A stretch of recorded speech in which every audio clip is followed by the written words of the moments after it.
మనకు తెలుసు కదా, మనకు శరీరం ఉంది కదా, తర్వాత మనకు ప్రాణం ఉంది, తర్వాత మనస్సు ఉంది.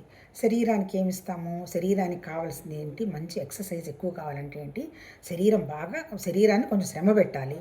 ఆ తర్వాత మనం ఇచ్చే ఆ శ్రమకు పడ్డప్పుడు ఆటోమేటిక్గా ఆకలి వేస్తుంది కదా. ఈ ఆకలి ఎవరికి వేస్తుంది? ప్రాణానికి వేస్తుంది.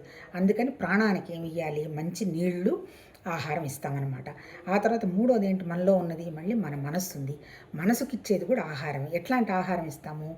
మన శరీరానికి తీసుకున్నటువంటి సూక్ష్మ పోషకాలు ఉంటాయి, మైక్రో న్యూట్రియంట్స్ అంటారు కదా, అవి అందేది మనసుకు అనమాట.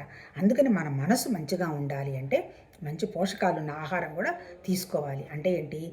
త్వరగా ఏవైతే అరిగి వెళ్ళిపోతాయో వాటిని సాత్విక ఆహారం అంటారు.